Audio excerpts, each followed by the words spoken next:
moving from pain to power, or from effect to cause. What does that mean? So in the previous video, I shared with you about what it means to be, that fear is not the problem, it's how we hold it. And it's whether we're at the whim of everything that's going around us, or if we're making a conscious choice about how we respond to a situation.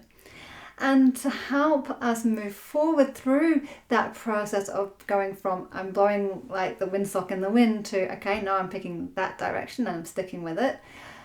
I'm going to show you my version of the pain to power chart as it is in Susan Jeffers' book. Feel the fear and do it anyway. So this is my chart, and if you would like to download this chart, I'm going to make the link available for you in the description. So what this does is helps us to give a visual of where we're at. So when we're at pain, we are incapacitated, we're not making choices, we're completely at the whim of everything around us. When we're over here, we are fully excited, we are fully in control of everything, we're smashing our goals, we're feeling pretty damn awesome, to be honest, but most of us will sit in the middle somewhere, and that's totally cool. And this is all a kind of intuitive feeling, okay? There's no right or wrong here, and your outside environment may not reflect your internal environment, okay? So it's totally okay to be here, but still living exactly the same as you were when you were back here. I want to make that perfectly clear. And there's no right or wrong with this. So how do you move yourself along this chart? How do you get from here to over here? Well, the first thing you want to do is actually print this out, stick it on your wall. I use a magnetic whiteboard, and then I use magnets to put where I'm at. You could use a notice board and pins. You could even stick it on a wall like this and just use a piece of blue tack or something and move that across. Whatever works for you, so you've got that visual of where you're at. And so what you want to do is really have a firm idea of where you want to go. So this is basically gamifying your growth. So you want to have an idea of where it is that you want to go. What does that look like? How are you going to start behaving? And so you might find yourself having to make choices and decisions. And what you want to do is, when that happens, is ask yourself this question. Is taking this action going to take me closer or further away from my goals? And you might even have an inaction there. If I do nothing, is this going to take me closer to where I want to be? If the answer is no, cool, you might rethink it and change what you might do. If the answer is no, but you go and do it anyway, be okay with that. And so you want to be okay with it. Don't get angry at yourself. Just notice and observe where you're not taking responsibility, and ask yourself, why am I choosing this even though I know it's not going to take me to where I want to go?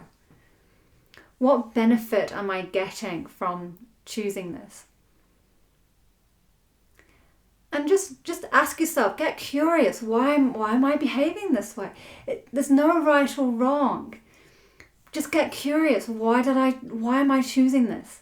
There are times now when I'm finding myself doing stuff, and it's like I keep doing this, and I'm like, why do I keep doing that? And it's just getting curious. Okay, I want this. I'm still not doing it. I'm still choosing to not act or do the opposite. What's that about? What am I protecting myself from? What am I afraid of? Because ultimately, when we don't take action, it's usually to protect ourselves from something. So just get curious of what you're protecting yourself from. How's it serving you? So go through that process, and remember that if you do get angry at yourself, you're taking yourself back towards pain, which is not where you want to go. So that's why it's really important to just be okay with where you're at, even if it's not where you want to be just yet. Just notice it. And even by noticing it and being aware of it, you're already on your way to changing it, because you can't change anything without awareness first. So make it fun. You could even, to make this really powerful, have charts for different areas of your life. So you could have them for your health, your work and career. You could have it for family life. You could have it for your hobbies. Anything, any part of your life that you feel like you want to know that you're in charge of it, that you've got control, and you're making decisions there. Hope you found this helpful. I'd love to know if you create your own chart. I'd love to see them. I don't know if you can actually post pictures in the comments. You probably can't, which is a bit of a shame. But if you do create your own, I'd love to hear about it. I will post the link to this chart that I've made in the description. So if you'd like that, you've got one ready to go, and you can rock and roll with that as soon as you can. If you have key learnings that you've had from this, please put them down in the comments. Please share what you're learning with everyone else. It really helps.